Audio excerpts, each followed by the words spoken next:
from a business standpoint, we are our own end user. We produce the milk. Well, the goats produce the milk. We take the milk, we take it up top, and we actually manufacture our lotions and soaps and CBD products and things like that with it.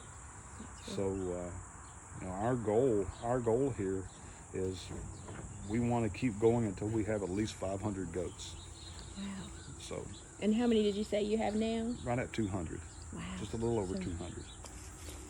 So, and you know, we're just we're their caregivers. That's what we do.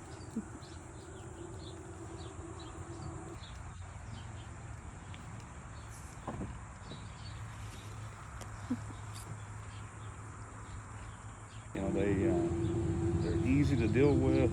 They have great personalities. They're loving. You know, and that's the best part of my job here, is that I get to come in and interact with these guys every single day. You know, that they freshen. We bottle feed all the babies, and then we retain what milk we have left over, and we use that in the process. Their lactation cycle is about 9 months. So we try to time that so that when we let the boys back in, we've already started drying them off. So we've gone from milking twice a day. Now we only milk once a day. The week of Thanksgiving, we're going to stop milking altogether. Oh, okay. And so we won't milk for 5 months.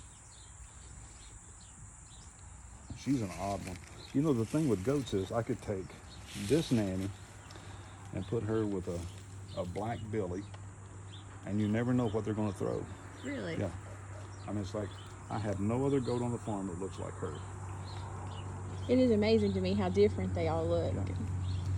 And I don't have another one here like her. She's a sweetheart. That doesn't work. But they're just a really fun animal to work with.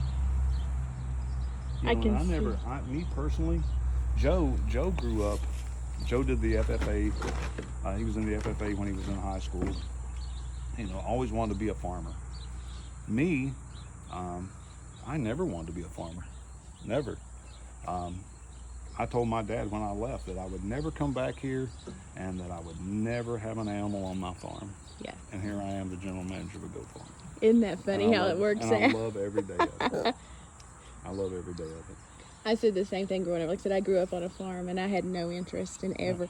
And I love animals and I love being around. We've just started getting some cattle and stuff, but yeah. And Joe grew up in Florida, and he was in the Marine Corps for 21 years, I think. Then he retired, I retired. He retired in 2012. And I actually met Joe over at the Viking Hall Civic Center several years ago. And just got to talking with him because, you know, he had his signs out that he was a veteran, and I asked him, I said, come to find out he was another jarhead. So we became friends like that. At that point, he was still living over in Lee County. And then I was traveling through here and saw the sign down there and realized it was Joe. And stopped in. And I was living in Athens, Georgia, and down there by myself. My girlfriend is up here, my folks, my family, my brothers, everything is up here. So I was traveling back and forth, and it occurred to me one day, it's like, why am I doing this, you know? Yeah. So I sold my house, quit my job, came up here, and best decision I ever made. That's wonderful. So, comes and gets them every day. That's impressive. So, how many do you think you send out a day? I know you said a lot.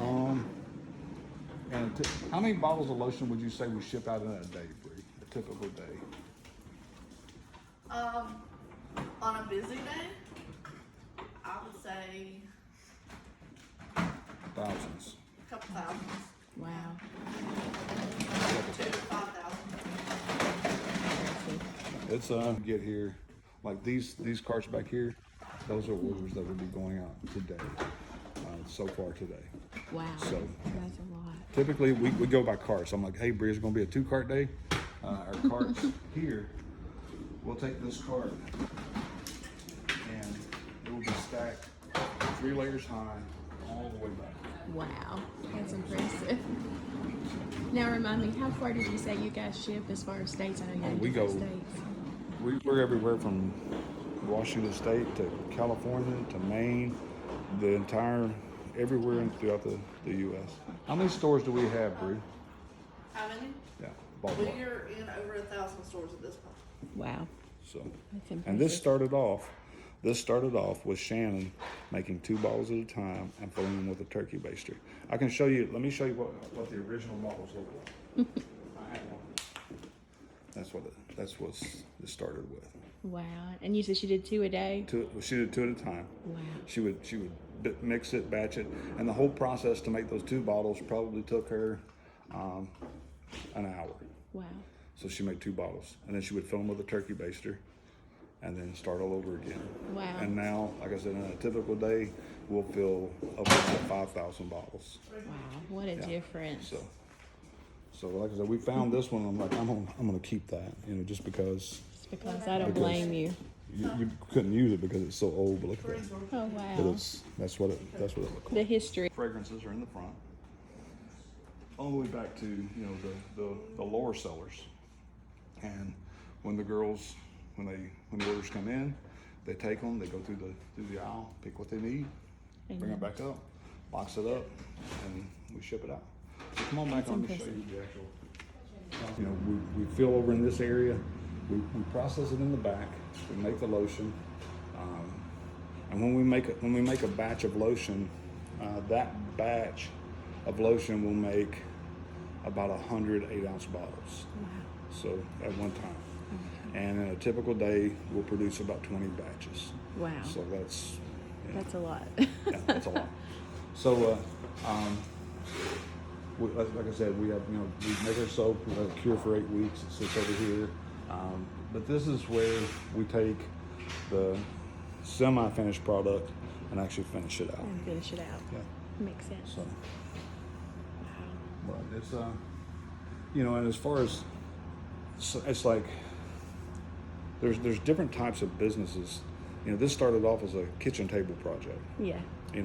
And to move from that kitchen table project to where we are and where we're going to go, there's a lot involved in that. Oh yeah, it's really impressive how far you guys have came. We are expanding. We worked with the IDA, the old Acme building, behind Hardee's. Everything that happens in this area is going to move over there. Wow. We're going to convert this building into a grade A dairy. Oh, nice. So we're going to make cheeses and yogurts and things like that in this building. That's really neat. So come on, Kat. We'll still have the farm here. Everything that happens on the farm will continue to happen on the farm. But this building, we're going to do some remodeling and convert this whole area into a creamery. That's really neat. So, and our market there will be, the restaurants and folks like Blue and Regina, that sell unique items, Oh yeah. And we love their store, and like you said, they're a great place to get your guys' too. And everything from a pocket knife to to a pack of jerky, whatever, but I love them over. I just like Blue and Regina. They're really, really good people. Yeah, I Good agree. people, helping us, so. Really? That's good to know. Me too. So, we participate in the DARS program every year, and we'll bring in 3 to 4 kids that have some sort of a disability. It could be something from a physical disability to a learning disability, but they work with us here on the farm. And we introduce them to a couple of things, just what it means to have a job every day. They work with us 3 days a week, typically for about 3 to 4 hours a day. But it introduces them into a workforce, and it gives them a sense of accomplishment also. So that's been really, really mutually beneficial. We gain from it, and they gain from it as well. We have a young man here. His name is Dalton Christian. He came in with the DARS program, and he has grown and blossomed to the point that when he first started, he was kind of a watcher. You know, he's not really assertive or anything like that. But this year, I hired him full time. So this year, when the DARS program, when those kids came in, I actually let Dalton supervise those kids. Oh, wow. And I mean, it touches my heart to see how far he has came, you know, and to see those kids when they come in on the first day, in just a short 8-week time frame. We had a young girl who was here, and she had social skills. She's really nervous, didn't talk to people. Yeah. And after she was here for about a month, she came to me and she said, "Roger, this has totally changed me." She said, "I talk to strangers in Walmart now." I said, "I don't know if that's a good idea." But, you know, and then we had another little girl. I mean, a lot of the kids today, they don't, it's like I tell my son, everybody wants to program a robot.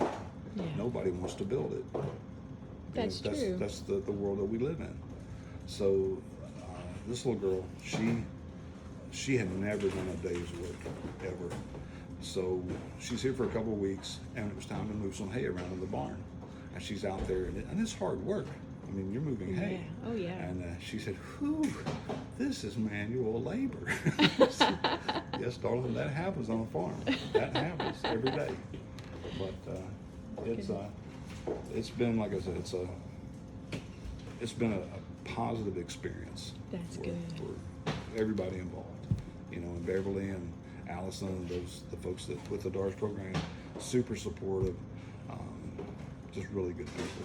Yeah. You know, and I was reluctant when they came here the first time to say, "Hey, you know, we've got these kids," and I'm thinking, "Oh man, you know, something else for me to have to deal with." Oh, yeah. But that was one of the best decisions that I've made, is to bring those kids in, because, like I said, it's an opportunity for us to give back to the community, Which is really good. It's been really beneficial.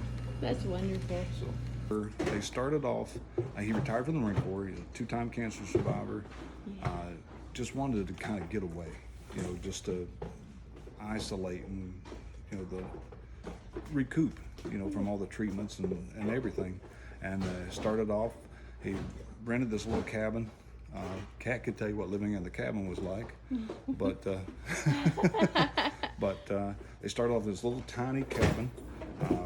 They were growing green beans and, you know, things like that, and selling at the local farmers market. Joe said, "Hey, let's get a couple of goats and make some cheese." Yeah. So then they ended up with more milk than they knew what to do with, and Joe convinced Shannon that, you know, making lotion would be a good use of the cheese or the milk. So they started off filling 2 bottles at a time, you know, and filling with a turkey baster. And they took those to the local market and they sold them at the farmers market. And folks kept coming back saying, "Hey, you got any more of that lotion?" And so then they started making more and more and more, and that's kind of where we are today. So they went from making, you know, 2 bottles at a time on their kitchen table to we're in over 1,000 stores. We make it every day, a lot more than 2 at a time. So, No, you'd have to keep up with the orders. but it's And you said he was a 2-time cancer survivor. he is a 2-time. He has a nasal pharyngeal carcinoma twice.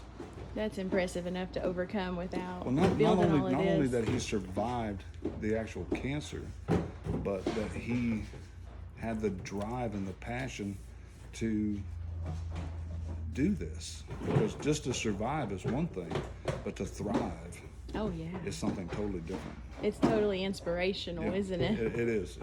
When I wake up in the morning and I go, "Oh, my back hurts. Oh, my feet are sore," I say, "Joe survived cancer twice." And look what he's done. It's so impressive. Yeah. And like I said, we continue to grow. We're introducing new products. We are going to move from here over to Lebanon, and we're going to convert this over to a creamery. So make cheese and yogurts and things like that. Continue to grow. That's a good thing. It's good to have those kind of goals. I knew you guys had gotten that building, but I Yeah. didn't know what your Yeah. plans were. That's our plan. That's good. You know, at one point we had considered buying land. You know, our biggest problem, we go through probably 2,000 bales of hay Oh, yeah. in a year, and we were looking for property to buy to produce our own hay and things like that. Yeah. But unfortunately, in Russell County, there's not a lot of property suitable for growing hay. That's a It's big either- problem for a lot of farmers around and, here. and that's one of isn't the it? problems that we face is, just the, with the, we've been fortunate. We had a really good cutting the first cut this year. We were able to pull in over 1,000 bales off of that. Wow. And then the second cutting, we ended up here locally, just locally. We were able to pull in another 800 bales Oh, that's just right really down good. the road. Then we pull alfalfa in from Piney Flats, Tennessee. Oh, wow. So we have to go over and load that up and haul it in, manual labor. I was gonna say another manual part of the Manual job labor. and time consuming. I know. Manual labor. Oh, yeah. One of the biggest challenges, two things I did want to talk about. The biggest challenge for us is, I go back to what I said about kids wanting to program a robot. Yeah. There's not a lot of young kids out there who have the desire to do this kind of work. And I think it's sad because they're missing out, but they don't know that. But so being able to find folks who will come in and have the patience and the desire to do this sort of work, to work with the animals every day, it's hard. And then with the minimum wage going up, that's going to affect a lot of small businesses. It really is. People don't talk about that much, But It's it's but true, it's and we definitely. feel it. We feel it. We don't. It's harder, because we're no different than anybody else. We have a couple of slow months, and we feel it. Oh yeah. We really feel it. So now on top of that, with the minimum wage increasing, the folks that, when you have McDonald's paying $15 an hour, it's hard to compete with that. Especially like I said, for such manual labor. And Yeah, exactly. And that's what it comes into, And when I was an 18-year-old kid, I was no different.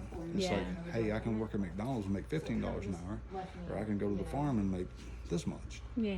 It's You have to really love it to do it, don't you? And that's the problem, is the fact that there's not enough young kids out there who have the passion, that grew up doing this kind of work and loved it. Yeah. A lot of folks, myself included, there was 9 in my family. Oh wow. We raised cows, we raised hogs, we raised chickens, ducks, guineas, anything that laid an egg, I ate it. And it was, I couldn't wait to leave. I couldn't wait to get away from it. And then as I got older, I couldn't wait to get back to it. I think once it's in your blood, it's kind of there, Yeah. isn't it? Even if you think it's not. Yeah, it is. And like I said, when we were down here with the goats, you can see, it's a therapeutic experience to be able to come in every day, give Bailey a treat, go down and pet the goats and check on the babies and do that sort of thing. Oh yeah. It's really really good. I can see And we're that. fortunate. We are a really small team, but everyone here is instrumental in the success of the business. Michaela's multifaceted.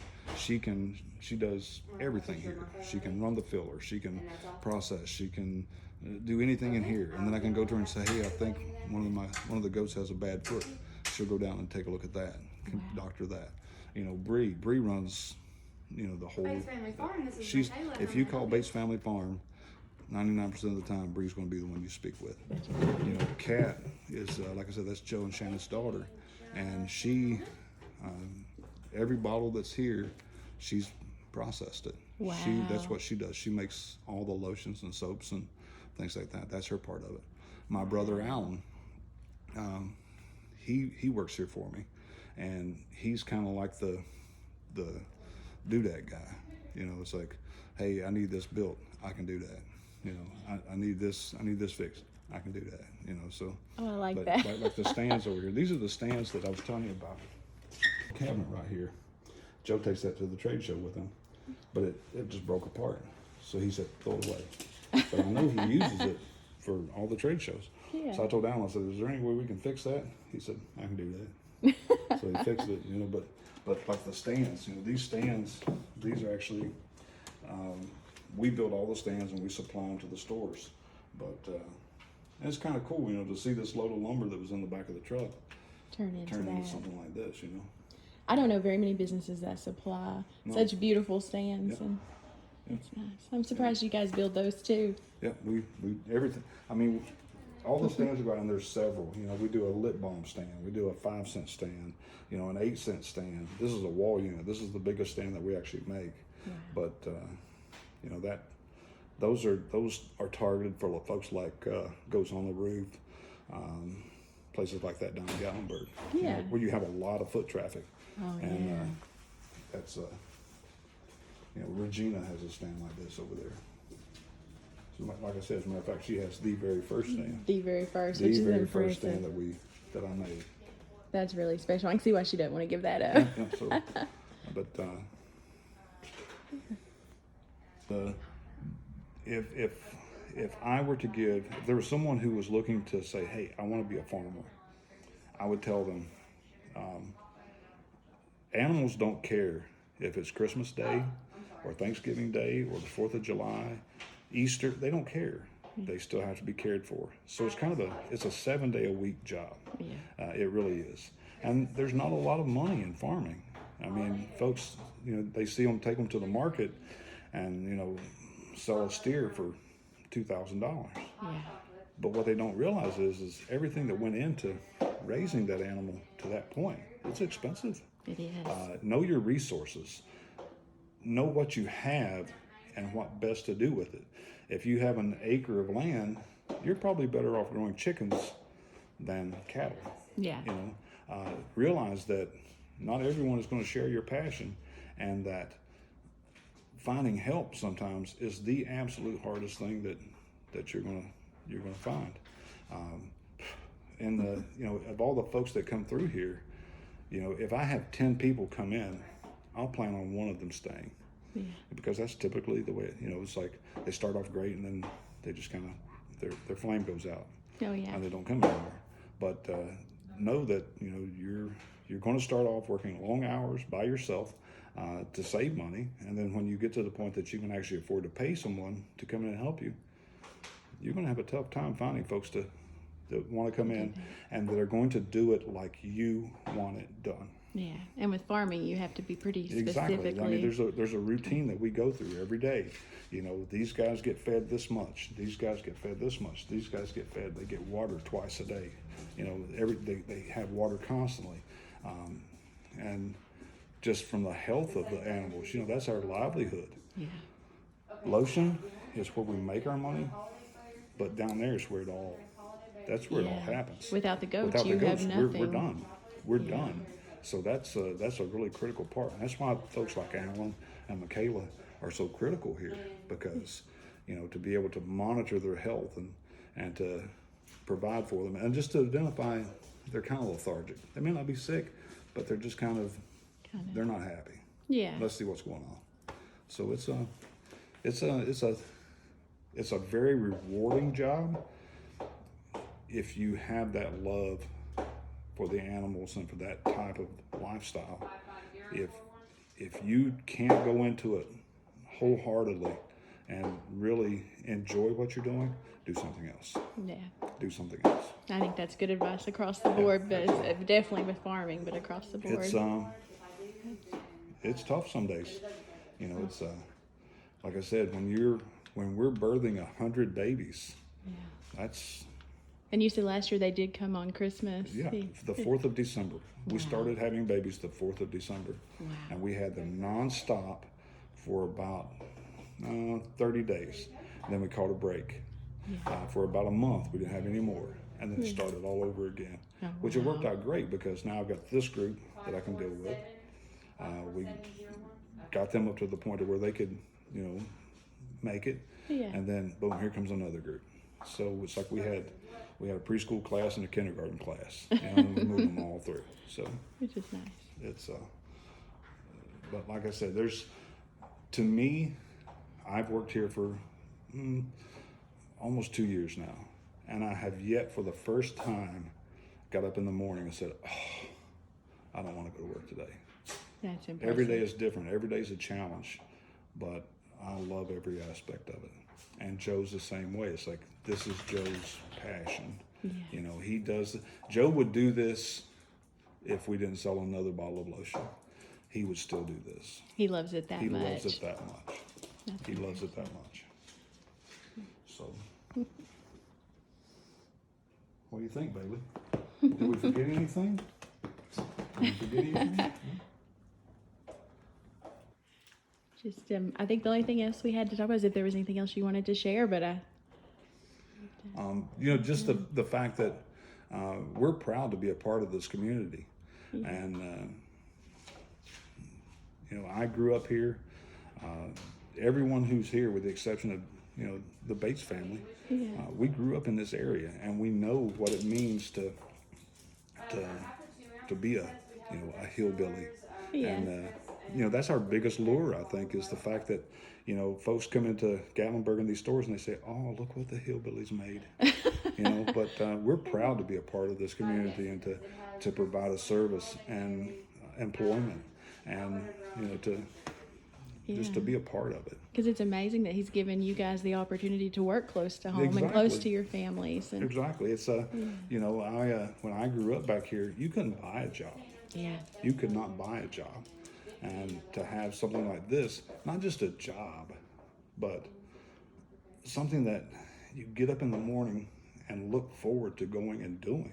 yeah, You know, and you know, I would encourage folks to come out and see us and just experience the farm and to, you know, come in and scratch a goat's head. You having a bad day?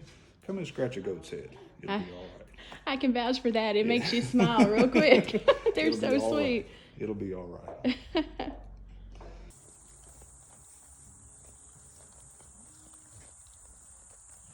They're just all so cute.